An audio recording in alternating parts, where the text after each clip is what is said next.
Last week or I don't know, 2 weeks ago, I made a video on Subaru. That was part 1 covering arc 1 and 2. You can watch that, well, before this and then come back here or later. Doesn't really matter. But here I'll be on about arc 3. And what we'll be focusing on today is not just Subaru, but how he isn't just a plot device because of Return by Death, but how Return by Death affects him, and then how that in turn affects the world, and how that world's affecting him right now. And we'll start with, the Royal Selection. After the hero Subaru saves everyone, including Emilia, at the mansion, his pride is hit its peak, and when Emilia is attacked by everyone else around him, ostracized because of her race, the White Knight steps in with all his pride, which comes blurting out in front of everyone, including her. It's clear he's just acting on instincts and emotion, not thinking anything through, and acting selfishly in the name of Emilia. Of course, he's trying to help her in this case, but why? What's the reason for this? And you can see it's because of his selfish, objective affection for her. The man's acting like a real simp, but of course he's not going to be able to see that, and only Emilia will be able to see that right now. But of course she doesn't even understand why. She doesn't understand his motives at all. Only knows that it's for himself, not what he says. Initially think that he's acting in it for her, but you can clearly see it's otherwise, and sees that he's lying every time he claims it's to be the case. And it's not a lie, it's a discourse of beliefs and motives within him. That discord of emotions and beliefs just become mistakes for him. He can't understand it, just is unclear. And all that comes out is just his inner darkness. Here you see the ugly side of the hero, and not just a hero, a neat, somewhat of a loser, alright?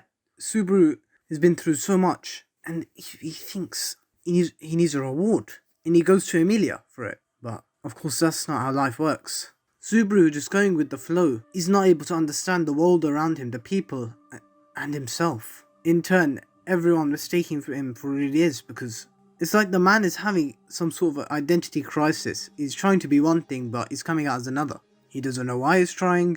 The reasons he thinks that he's doing it for is just wrong to other people and himself. He doesn't know. And this three-dimensional aspect of Subaru just makes him so great. He's greedy, selfish, but selfless at the same time, and caring. But those positive aspects of his have clouded his judgment and boosted his pride to levels that only show off the darkness within him. From here, Emilia decides to cut ties with him, and this is where he goes further into this downfall. Looking for redemption in sorts, after hearing an attack on Emilia, his first instinct is to break another of his promises. And that's one thing I haven't talked about yet, is promises. Emilia, for some reason, believes that promises are really important. And the whole society does when it comes to contracts, and she's, especially because she's a spirit user, and the whole world around him clearly shows how important a promise is. But he's from Tokyo, Japan. Even here in the UK, this world, promises have become less of a real thing and more of a lie. Subaru, coming from this world, being the idiot he is, isn't able to adapt to the one around him, especially something like this. And after breaking his promises multiple times for his own reasons, he goes off to break another. He leaves the very place Emilia left him to be, to heal, to go and save her. Of course, he's in the right of wanting to go and save her, but breaking the promise is still a thing. It's still a sin in a way. But clearly the priority is in favour of him trying to save her, which wasn't the case before. Nevertheless, this just makes him go further into his self-pity and anger, and his hopeless, ugly pride. With his only focus on getting back with Emilia, to save her is his mission, but he has other motives in the mix of wanting to save her for his own needs, for its acceptance. Acting selfless with selfish intentions is just certainly lofty. But the problem here is Subaru's rashness and pitiful behaviour leads him to seeing horror only meant for him.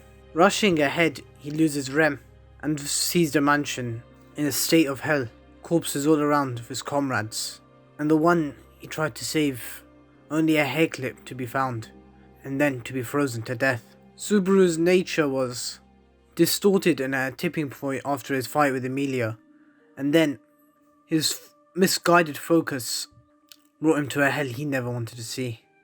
Each death consisted of his own pain, his own suffering, but here, not only did he just suffer, but everyone else had done so too because of him, because he had failed, because of his arrogance and pride and useless nature. It hit him just too deep and he couldn't understand.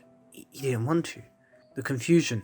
He was so prideful, believing Emilia needed him by his side, but only to come there, to suffer a painful death, but to grieve over everyone else's suffering and their own deaths. He is incapable of coming back from such trauma, which left him in a state of giving up, hopelessness, wanting to give up, not wanting to stay in this nightmare any longer. Why would he need to? His reason for doing all this was for Emilia, right? She didn't need him, and clearly he's too useless to do anything. And the pain was just too much, is what he thought. But he'd seen nothing yet, and he still didn't even understand the horrific wall ahead of him. It just hurt too much, so all he could do was hide, or try to. But after Rem seeing him in such a state, him hiding into a shell of his former self, seemingly entered madness. Rem cares for him and tries to bring him back to the mansion, but only for the ones that were responsible for the loop earlier to come after them. Rem going in with Subaru at the worst times he could. The witch cult attacks. Subaru, wanting to hide himself from the reality around him, was eventually unable to. The cultists took him and showed him what true pain is. This is where we're introduced into, well, in my opinion, ReZero's greatest antagonist so far, Petelgeuse Romanaconti, the Bishop of Sloth. Definitely the most interesting and lively character in ReZero right now, but definitely the most horrific one there. The energetic Bishop of Sloth teaches us all, and Subaru, what true madness is, pertaining that he doesn't know what it is and it's just an act, him caring of how he looks. This shows Subaru's just been hiding truly from everyone else. He's not broken. True madness, a true broken man is one that is in front of him. One who is truly insane, does not care for those who see him or how they see him. Petelgeuse then proceeds to break Rem right in front of him, to invoke Subaru with at least finally a reaction out of him. Seeing his show being put to an end, he leaves Subaru to smack his head in rage and anger. This is where we see Subaru at his angriest. He's finally realised how stupid it was and just suffered the most unbearable suffering, seeing one that had loved him so much to be broken in front of him. But that wasn't the end. She's finally able to get to Subaru. We all thought she was dead, but clearly she was able to push on despite those injuries.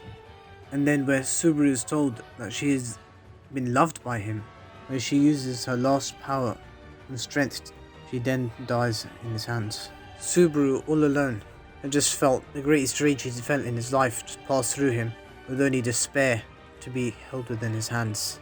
And he knows what is to be ahead of him, his own failures. He walks on into the impending doom ahead of him. He knows what's ahead. He knows what tragic fate has been left for his friends and what may come for him. Thanks to these loops, we've seen so many sides of Subaru. One that didn't know when to give up has been put right in the face of hell. And then the greatest scene of ReZero yet, that everyone can agree on, episode 15. And this is where Subaru's true resolve comes through. His final push. All the anger and resentment towards the world. How unfairly it's treated him, despite all he's done. He goes and pushes on, for his anger for Petelgeuse, yearning for revenge, and wanting to save his comrades. The pain he felt, he wanted to go, and never come again. He pushes on, firmer than ever, to defeat the witch cult, and save them all, including Emilia. His resolve is now firmer than ever and clearer, but now he can see the goal ahead of him, with the strength to do so. His wit, he goes on and tries to bring any help towards the cause, using the other candidates. But as ReZero loves to do, they help to put and keep him in the ringer. For more on this, like the video, share it with the rest of ReZero fandom. And next week I'll be working on, for the Fate verse, Heroic Spirit Emiya, and maybe a video on the state of Shonen in 2021. So yeah, that's Steins Alter, signing out.